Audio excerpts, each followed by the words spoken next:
وأشهد أن لا إله إلا الله وحده لا شريك له وأشهد أن محمدا عبده ورسوله أما بعد فإن خير الحديث كتاب الله وخير الهدي هدي محمد صلى الله عليه وسلم وشر الأمور محدثاتها وكل محدثة بدعة وكل بدعة ضلالة وكل ضلالة في النار. أعوذ بالله من الشيطان الرجيم. رب اغفر لي ولوالدي ولمن دخل بيتي مؤمنا وللمؤمنين والمؤمنات ولا تزد الظالمين إلا تبارا. ساری خوبیاں اللہ وحدہ لا شریک لہ کے لیے لائق اور زیبا ہے. درود و سلام نازل ہو تمام انبیاء کرام پر، خصوصاً جناب محمد رسول اللہ صلی اللہ علیہ وسلم پر. اللهم صل على محمد وعلى آل محمد كما صليت على إبراهيم وعلى آل إبراهيم إنك حميد مجيد. اللهم بارك على محمد وعلى آل محمد كما باركت على إبراهيم وعلى آل إبراهيم إنك حميد مجيد. حاضرین جمعہ، میرے دین و میرے بھائیوں، پچھلے جمعہ میں اِطالِ ثواب کے تعلق سے کچھ باتیں آپ سبوں کو بتائی گئی تھی، اور بھی کچھ اعمال ہیں جسے ہم کریں گے تو ہمارے مرے ہوئے بھائیوں بہنوں اشرار جو بھی گزر گئے ہیں دوست اور احباب، انہیں فائدہ پہنچنے والی ہے. ایک ہوتا ہے جانی عبادت، جسمانی عبادت، جو صرف ہمارے ساتھ خاص ہے. جسمانی عبادتیں جتنی بھی ہیں، اگر کوئی شخص یہ سمجھے کہ میں نماز پڑھ کے اپنے رشتہ داروں کو بخش دوں گا تو ایسا نہیں ہوتا. مالی عبادتیں ہیں، اس میں بہت ساری چیزیں ہیں جس کے تعلق سے نبی مکرم صلی اللہ علیہ وسلم نے ہماری رہنمائی فرمائی ہے کہ مالی عبادتیں جیسے صدقہ ہے، خیرات ہے، للہ ہے، کسی کی طرف سے کچھ بنانا ہے، کسی کی طرف سے کچھ دینا ہے، یہ کچھ چیزیں ایسی اللہ کے رسول صلی اللہ علیہ وسلم سے ثابت ہیں، انشاءاللہ میں بتاؤں گا، جسے ہم اپنے میت کی طرف سے کریں گے تو ہم کو ثواب ملے گا. آج میں جو بتانا چاہتا ہوں جو بہت ہی اہم ہے، جس کے بارے میں حضرت عبداللہ ابن عباس رضی اللہ تعالیٰ عنہ سے مروی اثر ہے. آپ رضی اللہ تعالیٰ عنہ نے کہا کہ ان المیت فی قبرہ مثل الغریق المتغوط. مرنے والا شخص قبر میں ڈوبتے ہوئے مدد کا جو منتظر ہوتا ہے انسان، ویسی ان کی حالت ہوتی ہے. کیا سمجھا؟ حضرت عبداللہ ابن مسعود رضی اللہ ابن عباس رضی اللہ تعالی عنہ نے مثال دے کہا کہ جو قبر کے اندر ہیں ان کی مثال ایسی ہے جیسے کوئی شخص پانی میں ڈوب رہا ہو اور مدد کے لیے کسی کی طرف ہاتھ بڑھا رہا ہو کہ کوئی آئے میرا ہاتھ پکڑے اور میں باہر آ جاؤں. آپ رضی اللہ تعالیٰ نے آگے اس بات کو بیان کرتے ہوئے کہا کہ وہ انتظار کرتا ہے کہ کوئی اس کا بھائی، کوئی اس کا دوست، اس کا باپ یا اس کی ماں اس کے لیے دعا کرے اور اللہ تعالیٰ اس کی بخشش کر دے. اور یہ چیز کب ہوگا؟ جبکہ مرنے والا موحد ہو. اگر ہم لاکھ کوشش کریں، اگر مرنے والا توحید پر نہیں مرا، اس کی موت شرک کی حالت میں ہوئی ہے، تو ہماری دعا، ہماری صدقات، ہمارے خیرات، ہماری جو کچھ بھی ہم ان کی طرف سے کرتے ہیں انہیں فائدہ پہنچانے والے نہیں. اور اس کی بہت بڑی مثال ہے نبی مکرم صلی اللہ علیہ وسلم کی حدیث ثابت ہے کہ مرنے والا شخص موحد ہونا چاہیے، اگر مشرک ہوگا تو اس کے لیے دعا کی بھی گنجائش نہیں ہے۔ اللہ کے رسول صلی اللہ علیہ وسلم سے ثابت ہے وسلم نے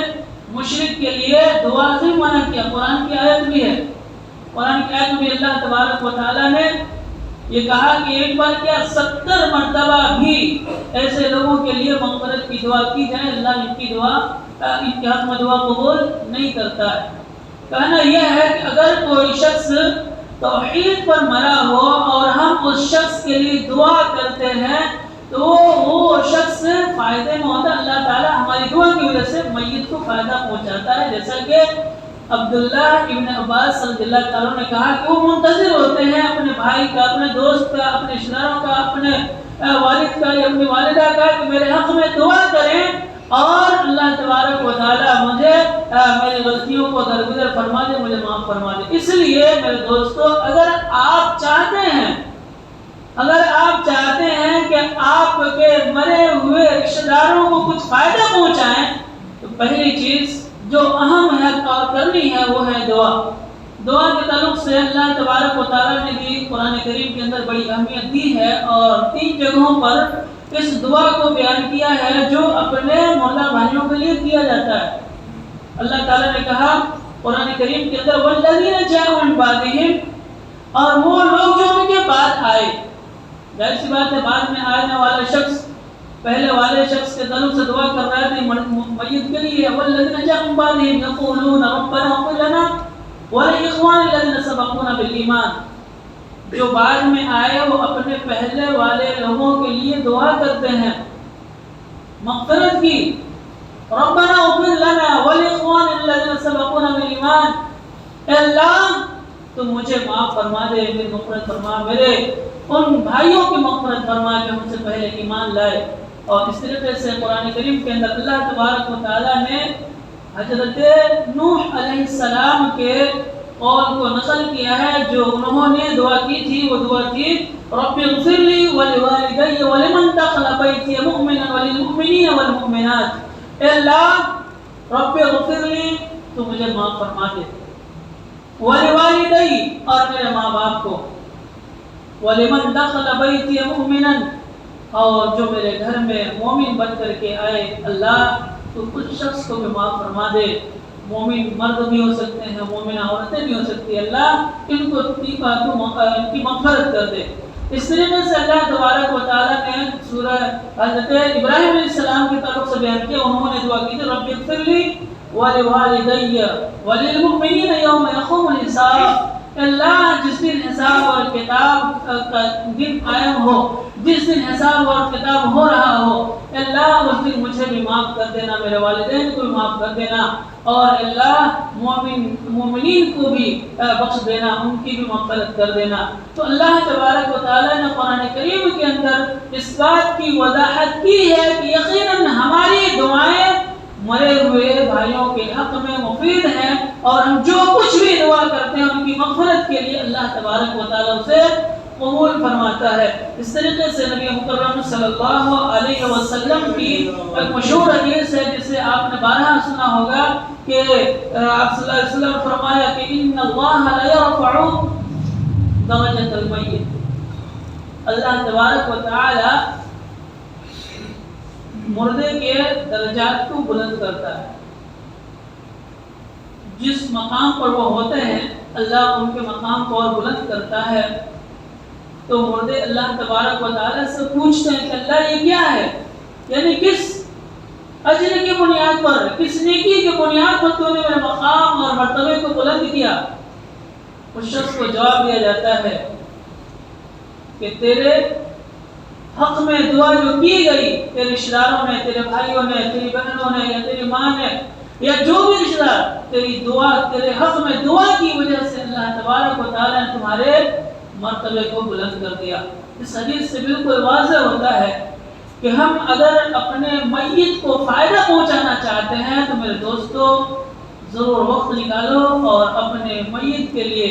اپنے مرے ہوئے بھائی، رشتہ دار، بہن، بھائی، دوست جو بھی ہیں ان کے لیے اگر آپ کچھ کرنا چاہتے ہیں تو بس دعا کرنے ایک بار ضرور ان کے حق میں دعا کریں کہ اللہ ان کے درجات کو بلند کر دے، اللہ ان کی غلطیوں کو معاف فرما دے، اللہ ان کی لغزشوں کو درگزر کر دے، اللہ ان کو جو ہے اپنی رحمت کے سائے میں ڈھانپ لے، اللہ قبر کے عذاب سے ان کو بچا لے۔ اس طریقے کی دعا آپ ضرور کریں، یہاں سے کر سکتے ہیں تو یہاں سے کریں، وقت ملے تو ایک بار قبرستان ہفتے میں کم سے کم جائیں، ہو سکتا ہے تو روز جائیں، نہیں تو کم سے کم ہفتے میں ایک بار ضرور جائیں، تاکہ یہ دنیا کی جو محبت ہمارے دلوں میں رچ بس گئی ہے، ایک تو اس سے بھی انسان بچے گا، دوسرا یہ کہ آخرت کی جو اللہ تعالیٰ نے بیان کی ہیں ان شخص کو دیکھ کر کے، اپنے دوست اور احباب کو اور رشتہ داروں کو کی قبروں کو دیکھ کر کے وہ آخرت کی فکر بھی لاحق ہوگی، ان کے حق میں آپ کے زبان سے دعائیں بھی نکلیں گی۔ اس لیے بہتر یہ ہے کہ روز جائیں، اگر نہیں ملتا وقت کم ہے ابھی تو کم سے کم ہفتے میں جائیں، 15 دن میں جائیں، مہینے میں جائیں، لیکن ضرور جائیں، قبرستان جایا کریں، اپنے میت کے لیے دعائیں ضرور کیا کریں۔ نبی مکرم صلی اللہ علیہ وسلم نے فرمایا کہ اذا مات الانسان انقطع عنه عمله الا بثلاث، مشہور حدیث ہے کہ انسان جو مرتا ہے تو نامہ اعمال کا جو سلسلہ منقطع ہو جاتا ہے، نامہ اعمال میں جو نیکیوں کا سلسلہ مل کے جاتا ہے، اس بات انسان جیتا ہے، اٹھتے بیٹھتے چلتے پھرتے کچھ نہ کچھ نیکیاں کرتے رہتا ہے، نامہ اعمال میں قلم چلتے ہی رہتا ہے، اٹھا سبحان اللہ، بیٹھا الحمدللہ، چلتے پھرتے کچھ بھی ذکر کرا، کچھ اچھی باتیں کی، کچھ زکات دیا، کچھ صدقات کیا، کچھ اچھی نصیحتیں کی، کسی کو اچھی باتیں بتائی، اس سب میں ثواب ملتا رہتا ہے، اپنے ماں باپ کو محبت کی نظروں سے دیکھتا ہے، اس سے بھی ثواب ملتا ہے، یہ ساری چیزیں کیا لکھاتے رہتا ہے۔ لیکن جب انسان مر جاتا ہے تو پھر یہ لکھنے والا سلسلہ جو ہے بند ہو جاتا ہے۔ لیکن 3 عمل ایسے ہیں جو جس کا ثواب لکھا ہی جاتا ہے، بند نہیں ہوتا، الا من ثلاث، 3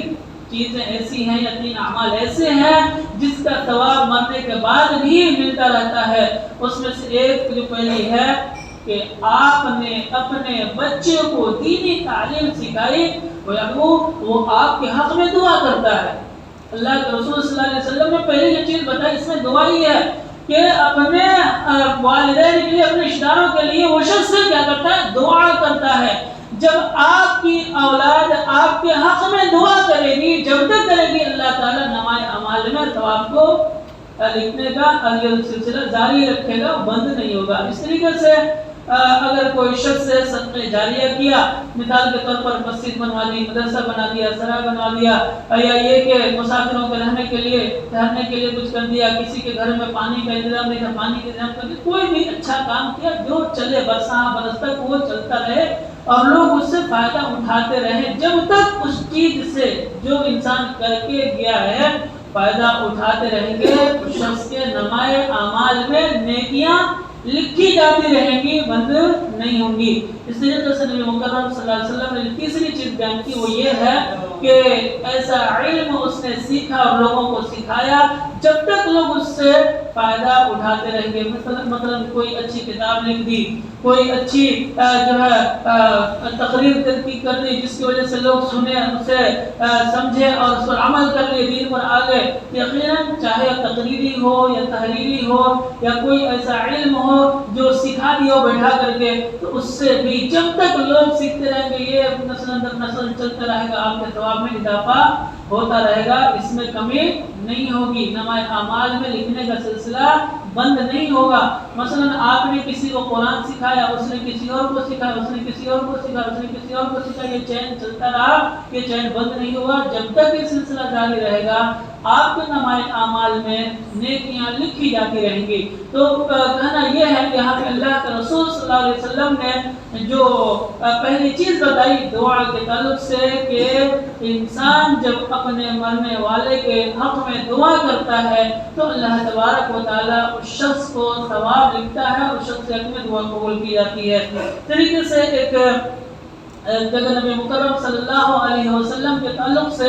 اما عائشہ رضی اللہ تعالیٰ عنہ کہتی ہیں قام رسول اللہ صلی اللہ علیہ وسلم ذات لیلۃ،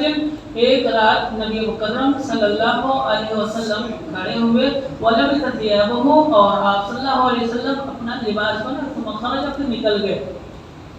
اما عائشہ رضی اللہ تعالیٰ عنہ کہتی ہیں کہ ایک رات نبی مکرم صلی اللہ علیہ وسلم اٹھے، آپ اپنا کپڑا پہنے اور گھر سے نکلے، کہتی ہے کہ میں نے اپنی لونڈی کو، خادمہ کو یہ حکم دیا کہ آپ صلی اللہ علیہ وسلم کا پیچھا کرے کہ آپ کہاں جا رہے ہیں۔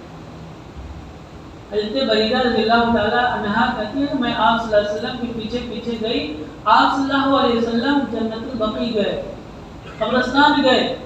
اور آپ صلی اللہ علیہ وسلم بہت دیر تک ان کے حق میں دعائیں کرتے رہے۔ پھر نبی مکرم صلی اللہ علیہ وسلم جب واپس ہونے کا ارادہ کیے تو حضرت بریدہ رضی اللہ تعالیٰ عنہا جو اماں عائشہ رضی اللہ تعالیٰ عنہا کی خادمہ تھی، جلدی سے گھر میں آ گئی، ساری چیزیں بتا دی کہ ایسا ایسا آپ صلی اللہ علیہ وسلم نے کیا۔ اماں عائشہ رضی اللہ تعالیٰ نے کہتی کہ میں پوری رات آپ صلی اللہ علیہ وسلم سے اس کے بارے میں تذکرہ نہیں، کچھ پوچھا نہیں کیا ہوا، کیوں گئے تھے، کیسا۔ صبح میں اٹھ کر کے نبی مکرم صلی اللہ علیہ وسلم نے بتایا کہ اللہ تبارک و تعالی نے مجھے حکم دیا ہے کہ اہل بقیع کے لیے جا کر کے دعا کرو۔ کیا پتہ چلا کہ ہماری دعائیں مردے کو فائدہ پہنچاتی ہیں، تو ہمیں بھی چاہیے کہ ہم اپنے رشتہ داروں کے لیے جو بہت بڑا کچھ کرنا چاہتے ہیں تو دعا ضرور کریں، آپ ضرور کریں۔ آپ کی زبان سے جو الہا اور گریہ اور جاری اور جو خلوص کے ساتھ نکلے گا، کسی اور سے کروانے سے ویسا خلوص نہیں ہوتا۔ میں بارہ کہتا ہوں، جس کا جو بچھڑتا ہے اسے درد ہوتا ہے، اسے احساس ہوتا ہے، اسے تکلیف ہوتی ہے، دوسروں کو وہ احساس اور وہ تکلیف اور وہ دل میں جو دکھ ہوتا ہے کسی اور کو نہیں ہوتا ہے۔ آپ جیسے آتا ہے، جس طریقے سے آپ کو آتا ہے، ٹوٹے پھوٹے الفاظ میں جو آپ اللہ سے دعا کریں گے، یقیناً اللہ اس دعا کو قبول کرے گا۔ اس لیے میرے دوستو کوشش یہ کریں کہ آپ قبرستان جائیں، اپنے میت بھائیوں کے لیے، بہنوں کے لیے، دوسرے مسلمان بھائی اور بہنوں کے لیے دعا کریں، اللہ تبارک و تعالیٰ ان کی مغفرت فرمائے۔ اللہ کے رسول صلی اللہ علیہ وسلم ایک مرتبہ حضرت ابو سلمہ رضی اللہ تعالیٰ عنہ کی عیادت کے لیے گئے۔ جب آپ صلی اللہ علیہ وسلم وہاں پہنچے تو آپ نے دیکھا کہ ان کی آنکھیں کھلی ہیں، اور یہ جانتے ہیں کب ہوتا ہے، انسان جب مر جاتا ہے تو آنکھیں کھلی کی کھلی رہ جاتی ہیں۔ آپ صلی اللہ علیہ وسلم آگے بڑھے اور حضرت ابو سلمہ رضی اللہ تعالی عنہ کے آنکھوں کو بند کر دیا، اور آپ صلی اللہ علیہ وسلم نے وہاں اس بات کی بھی وضاحت کی کہ جب انسان مرتا ہے تو اس کی آنکھیں اس کی یعنی جب روح جاتی ہے، روح لے کے فرشتے جاتے ہیں تو آنکھیں اس کی پیچھا کرتی ہیں، دیکھتی رہتی ہیں۔ آپ صلی اللہ علیہ وسلم نے آنکھیں بند کر دی اور یہ بات بیان کی۔ اس کے بعد آپ صلی اللہ علیہ وسلم نے حضرت ابو سلمہ رضی اللہ تعالی عنہ کی مغفرت کی بڑی دعائیں کی، اللہ کو ابو سلمہ کی مغفرت فرما، اللہ ان کی لغزشوں کو معاف فرما، ان درگزر کر دے۔ اس طریقے سے آپ صلی اللہ علیہ وسلم نے حضرت ابو سلمہ رضی اللہ تعالی عنہ کے لیے مغفرت کی دعا کی۔ اس سے پتہ یہ چلتا ہے کہ میت کی خبر یعنی کسی کے مرنے کی خبر سن کے بھی ہم اس کے لیے مغفرت کی دعا کر سکتے ہیں۔ ضروری نہیں ہے کہ جنازہ کی نماز پڑھائیں، اسی جنازے میں ہی ہم مغفرت کی دعا کریں، باقی پھر نہیں۔ اگر کسی کے مرنے کی خبر آ جاتی ہے تو آپ اس شخص کے لیے مغفرت کی دعا کر سکتے ہیں، اس کے جنازے میں بھی مغفرت کی دعا کر سکتے ہیں، راستے میں لے جا رہے ہوں تب بھی مغفرت کی دعا کر سکتے ہیں۔ وہ جو کلمہ شہادت جو پڑھتے ہیں لے جاتے ہوئے، وہ کہیں بھی اللہ کے رسول صلی اللہ علیہ وسلم سے ثابت نہیں۔ میت کو لے جاتے ہوئے آپ نے سنا ہوگا بہت سارے ہمارے مسلمان بھائی میت کو کندھے پر دیتے ہوئے یہ کہتے ہیں لا الہ الا اللہ، لا الہ الا اللہ، تو یہ ثابت نہیں ہے۔ کیا ہے؟ اس کے حق میں دعا کریں، اللہم اغفر لہ وارحمہ وعافیہ واعف عنہ، اللہ ان کو معاف کر دے، ان کی لغزشوں کو درگزر کر دے، اللہ انہیں بخش دے، اللہ ان کی خطاؤں کو درگزر کر دے۔ جتنی دعا ہو سکتی ہے آپ ان کے حق میں دعا کریں۔ نبی مکرم صلی اللہ علیہ وسلم نے ایک موقع پر اس بات کی بھی وضاحت کی کہ جب کوئی مر جاتا ہے اور وہاں پر لوگ بیٹھے ہوئے اس شخص کے تعلق سے کچھ بھی کہتے ہیں تو فرشتے وہاں پر کھڑے ہوتے ہیں اور کیا کہتے ہیں؟ آمین آمین آمین، یعنی آپ کی دعاؤں پر فرشتے آمین آمین آمین کہہ رہے ہوتے ہیں۔ اس لیے اگر کوئی شخص مر جائے، مرنے کے بعد پھر وہ کلمہ پڑھنا نہیں ہے۔ کلمہ کب پڑھنا ہے؟ جب اس کی سانسیں چل رہی ہو اور کچھ بول رہا ہو، اس وقت اللہ کے رسول صلی اللہ علیہ وسلم نے کہا لقنوا موتاکم لا الہ الا اللہ فإنہ من کان آخر کلام لا الہ الا اللہ دخل الجنہ، تم اپنے مرنے والے بھائی کو کلمہ توحید کی تلقین کرو. یعنی جب وہ اگر کی حالت سے پہلے کی جو حالت ہوتی ہے انسان کچھ بول رہا ہوتا ہے, سن بھی ہوتا ہے, کچھ کہنا بھی چاہتا ہے, اس وقت ہمیں کچھ کہلوانا ہے تو کیا کہلانا ہے؟ لا الہ الا اللہ. لا الہ الا اللہ اس کے سامنے پڑھنا بھی ہے اور اس سے کہلوانا بھی ہے. بار بار ایسا نہ کہلوائیں کو اکتا کر کے نہیں پڑتا, ایسا نہیں. آپ اسے ایک بار دو بار پڑھا لیں, باقی آپ وہیں بیٹھے بیٹھے لا الہ الا اللہ کا ذکر اذکار کرتے رہے. تھوڑی بلند آواز سے, اتنا بھی نہیں کہ اسے تکلیف ہو جائے, وہ اکتاہٹ میں محسوس کرنے لگے, ایسا بھی نہیں, بار بار نہیں, کبھی کبھی وہاں پہ پڑھتے رہے لا الہ الا اللہ لا الہ الا اللہ. اسے سن کر کے وہ بھی اپنے زبان سے ادا کر دے. اگر کوئی شخص وہ کر لیتا ہے وہ کامیاب ہو گیا, دنیا اور آخرت اس کی سنور گئی. اللہ تبارک و تعالیٰ اسے کامیابی سے ہمکنار کرے گا, کیونکہ جناب محمد رسول اللہ صلی اللہ علیہ وسلم نے ارشاد فرمایا کہ من کان آخر کلامہ لا الہ الا اللہ دخل الجنہ. جس کا آخری کلمہ لا الہ الا اللہ ہو وہ شخص جنت میں داخل ہوگا. تو روح نکل گئی, روح نکلنے کے بعد اب ہمیں وہاں یہ نہیں کرنا لا الہ الا اللہ نہیں پڑھنا, اب کیا کرنا؟ اللہم اغفر لہو, اللہم اغفر لہو, اللہم ارحمہ, اللہم ادخلہ الجنہ, اللہم اعذ من عذاب القبر وعذاب النار. یہ جو بھی آپ کو اگر عربی میں نہیں آتی تو آپ اپنی زبان میں اللہ ان کو بخش دے, اللہ ان کی معافی کر دے, اللہ ان سے جو گناہ ہوا ہے تو جانتا ہے, اللہ تو درگزر کر دے. یہ ساری ہمیں دعائیں کرنی, ان کے حق میں دعا کرنی, جتنی دعائیں کر سکتے ہیں ان کے حق میں ہمیں دعا ہی کرنی ہے. مرنے دفن سے لے کر کے دفن کے بعد تک, جب تک آپ چاہیں, آپ جب تک آپ کے جسم میں جان ہے تب تک آپ اپنے محبوب کے لیے, اپنے رشتہ داروں کے لیے, اپنے چہیتے چچا بھائی بھتیجے بہن بھانجی جو بھی گزر گئے ان کے حق میں آپ دعا کرتے رہیں. اللہ کے رسول صلی اللہ علیہ وسلم کی حدیث ہے, آپ صلی اللہ علیہ وسلم نے فرمایا کہ دعوت المرء المسلم لاخیہ بظہر الغیب, کہ کسی مسلمان کا اپنے اس مسلمان بھائی کے لیے جو اس کے پاس نہیں ہے, دور ہے یا ہے ہی نہیں, یا پھر سفر میں ہے, یا آپ یہاں پہ ہیں آپ کا بھائی کہیں اور پر ہے, یا آپ کا رشتہ دار کہیں اور پر ہے, حکم آپ کے سامنے حاضر نہیں ہے, اس شخص کے لیے کی گئی دعا اللہ تبارک و تعالی قبول کرتا ہے. قبول ہی نہیں کرتا بلکہ اللہ کے رسول صلی اللہ علیہ وسلم نے فرمایا کہ انسان جو دعا کرتا ہے تو فرشتے یہ بھی کہتے ہیں کہ انہیں بھی اللہ تو میرے بھائی کو معاف کر دے. فرشتے کہتے ہیں اللہ ان کو بھی معاف کر دے, اللہ میرے بھائی کے روزی میں برکت دے دے. فرشتے کہتے ہیں اللہ ان کی روزی میں برکت دے دے. آپ دعا کرتے ہیں کہ اللہ میرے بھائیوں کی تکلیفوں کو پریشانیوں کو دور کر دے. فرشتے کیا کہتے ہیں اللہ ان کی تکلیفوں کو, ان کی پریشانیوں کو, ان کے مصیبتوں کو دور کر دے. جو کچھ آپ اپنے بھائی کے لیے کریں فرشتے آپ کے لیے کرتے ہیں. تو ایک قبولیت کے ایک شرط میں سے یہ بھی ہے کہ اگر آپ کو کوئی چیز چاہیے ہو, آپ یہ چاہیں کہ میں اپنے بھائی کے لیے دعا کروں کہ میرے حق میں فرشتے دعا کریں اور وہ قبول ہو جائے. خیر, دعا ایک ایسی عبادت ہے جو ہمارے میت کو فائدہ پہنچاتی ہے. اگر ہم کچھ کرنا چاہتے ہیں, بڑا کچھ کرنا چاہتے ہیں اپنے میت کے حق میں, جس کے بارے میں حضرت عبداللہ ابن عباس رضی اللہ تعالیٰ عنہ نے کہا تھا کہ قبر میں سویا ہوا انسان ڈوبتے ہوئے انسان کی طرح ہے, سہارے کا منتظر ہوتا ہے, کوئی آئے ہاتھ پکڑ لے.